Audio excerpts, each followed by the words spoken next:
Bismillahirrahmanirrahim. Assalamualaikum warahmatullahi wabarakatuh.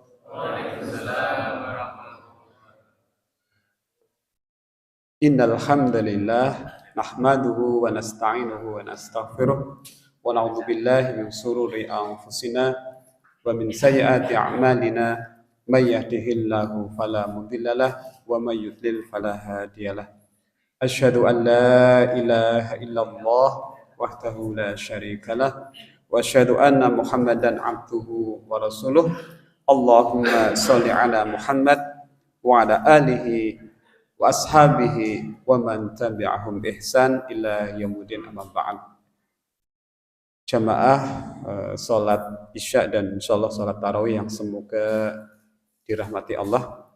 Alhamdulillah, marilah senantiasa kita bersyukur kepada Allah Subhanahu wa taala karena limpahan karunia-Nya, rahmat-Nya kepada kita, sehingga alhamdulillah bulan yang kita tunggu-tunggu sejak beberapa bulan sebelumnya, ternyata hari ini kita sudah hampir atau bahkan sudah sampai di separuh bulan, tidak terasa. Maka kita harus senantiasa bersyukur bahwa kita di kesempatan tahun ini kita masih diberi umur untuk bisa menikmati ibadah kita di bulan Ramadan. Mudah-mudahan dengan waktu yang singkat, waktu yang sangat cepat ini, kita semakin semangat ya, untuk meningkatkan kualitas, kuantitas ibadah kita di bulan Ramadan, karena memang pada bulan ini sebagaimana sudah sering disampaikan, itu waktu-waktu yang memang tidak bisa diganti dengan waktu yang lain. Waktu-waktu yang tidak bisa disamakan dengan waktu-waktu yang lain. Maka momen inilah sebenarnya momen yang kalau diukur dari posisi iman, kita itu sampai di puncak iman yang mungkin bisa jadi tertinggi. Karena beberapa fasilitas yang Allah berikan pada kita. Neraka ditutup, surga dibuka, setan dibelenggu, hawa nafsu dilemahkan. Maka sungguh sangat mudah sekali di bulan Ramadan ini kita bisa menjalankan amal sebanyak-banyaknya tanpa diganggu oleh setan. Kecuali kalau setan yang dalam bentuk manusia. Maka sungguhnya kita sudah dimudahkan, kita difasilitasi oleh Allah dengan berbagai fasilitas. Sehingga mari kita mumpung masih separuh bulan, jangan sampai kita kendor. Sebenarnya sedikit agak di awal kita subhanallah penuh sampai ke belakang. Sekarang sudah kelihatan mulai jamaah yang asli mungkin ya, sebagian asli ya. Atau masih ada yang mungkin jamaah dari luar atau apa. Monggo kita kuatkan nggih Bapak Ibu nggih. Mumpung masih 15 hari, dan sesungguhnya kadang-kadang kita melihat seperti kemarin disampaikan Ustadz Rohi, kita tuh di awal semangat, kenceng, lari, sprint, tapi nanti lemes, di akhir loyo. Harusnya dibalik. Di awal itu biasa, ya mungkin peningkatan, semakin meningkat, nanti di akhir bulan kita justru puncaknya adalah di 10 hari terakhir. Monggo Bapak Ibu kita kuatkan ini mumpung masih 15 hari. Jadi kita kuatkan Ramadan kita, ibadah kita.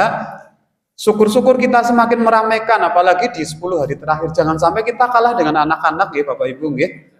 Lah wong bocah pada semangat ning masjid, bapaknya malah ora, kan isin.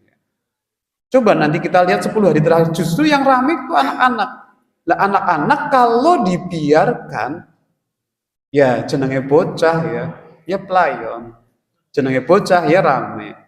Nah, itu tugas kita semua. Pendidikan anak adalah tugas kita semua. Bahkan boleh dikatakan, misalnya nggih, kita dari rumah berjalan ke masjid, mengejar untuk shaf pertama. Qadarullah ya, imamnya sudah takbir kok bocah masih rame. Itu Ya, bagusnya kita berusaha mengkondisikan dulu, karena itu bagian penting ya. Kalau kita biarkan anak-anak itu lari-lari, kita biarkan anak-anak itu sampai mengganggu mungkin kegiatan sholat, maka ya kita sama halnya, mohon maaf, pendidikan anak kan kewajiban orang tua ya, jangan sampai kita biarkan. Jadi kalau kita mengejar soft pertama itu hukumnya sunnah, tapi kalau mendidik anak sendiri kita hukumnya wajib. Jangan sampai wajib mengalahkan yang sunnah. Tapi kalau sholat ke masjid, itu perbedaan ulama ya. Itu ada yang wajib, ada yang wajib kifayah, paling rendah adalah sunnah muakkadah. Tapi motivasi kita, yuk jadikan bahwa hukum sholat berjamaah di masjid itu wajib. Itu untuk motivasi ya.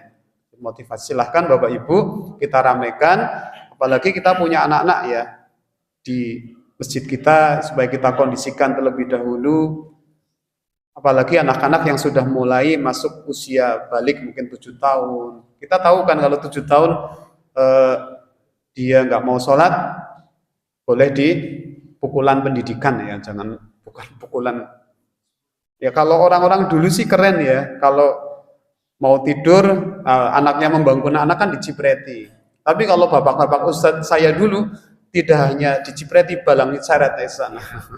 Seretnya dibalang di sana. Saking kepengin anaknya biar sholat gitu. Monggo kita kuatkan nggih Bapak Ibu. Pumpung ini bulan Ramadan adalah bulan yang iman kita rata-rata naik semua.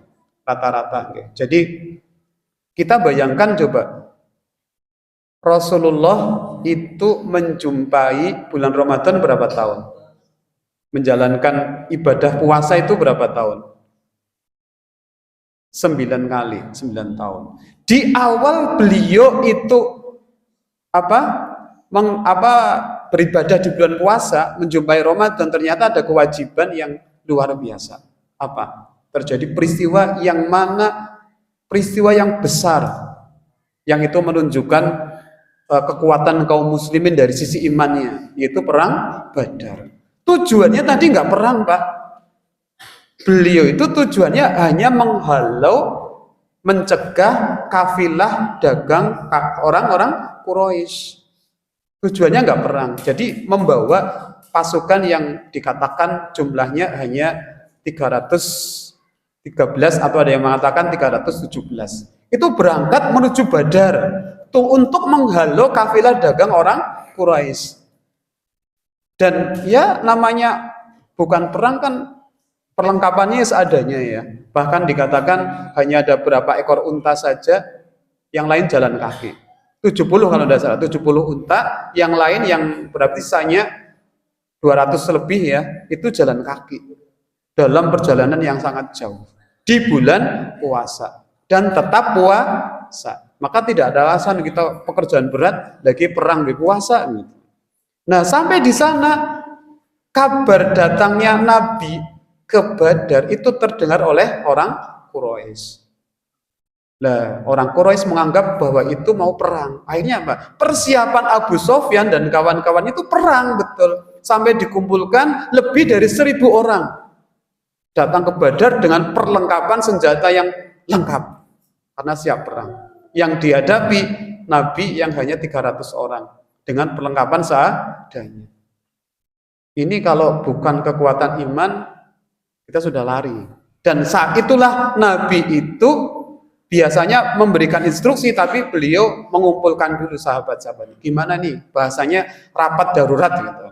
Ditanya Abu Bakar mantap. Ini untuk menguji kekuatan iman sahabatnya ya. Ditanya Abu Bakar, jawabannya siap berperang. Teruskan saja. Umar sama, dan sahabat-sahabat lain sama. Itu ujian. Akhirnya diputuskan, yuk kita hadapi orang-orang Quraisy. Dalam perang itu ternyata Masya Allah 70 orang kafir Quraisy meninggal. Jadi kekalahan telak di pihak orang Quraisy. Ini iman ya, kekuatan iman yang puncak di saat bulan Ramadan. Maka coba mudah-mudahan dengan Ramadan ini kita semakin meningkatkan iman kita, dengan fasilitas yang Allah berikan, sehingga sisa Ramadan ini monggo yang tadarus kita kuatkan, kalau sudah khatam tambah lagi. Kita dengar yang tarawih semalam 1 juz ya, sanggup nggak kita bayangkan? Atau yang tarawih 7 menit selesai, kita tengah-tengah saja ya. Kalau melihat itu kan kita nggak bisa membayangkan kok bisa ya semalam itu tarawih 1 Quran 30 juz. Katanya 8 jam ya Pak. Kita bayangkan seperti itu. Itu luar biasa, bukan berarti kita meniru ya, bukan ya. Tapi di Ramadan itu ternyata ada golongan yang mampu ya, mampu sampai 1 malam berapa? 30 juz. Ini dengar dari Pak Atung juga ya. Ini katanya putranya di pondok itu semalam 5 juz itu. Sanggup nggak kita? Kita baru setengah jam aja udah banyak yang protes. Jadi monggo, bukan kita mengejar cepatnya ya, tapi coba momen di Ramadan ini kita gunakan bukan masalah gelisah ketika sudah 8:30 kok nggak selesai-selesai gitu. Jadi monggo kita nikmati saja. Alhamdulillah imam-imam kita kan hafiz Quran ya. Ustadz Adam itu sudah hafal 30 juz. Ustadz Rusdi sudah 30 juz. Ini bisa sebenarnya momen ya kita menikmati bacanya, tidak hanya trikul saja ya, tapi bacaan-bacaan yang lain. Mudah-mudahan itu motivasi kita untuk bisa menghafal. Begitu Bapak Ibu, terima kasih. Mudah-mudahan bermanfaat dan motivasi saya sendiri dan jamaah semua untuk mengoptimalkan di 15 hari terakhir ini untuk lebih meningkatkan semangat kita beribadah. Demikian, kurang lebihnya mohon maaf. Assalamualaikum warahmatullahi wabarakatuh.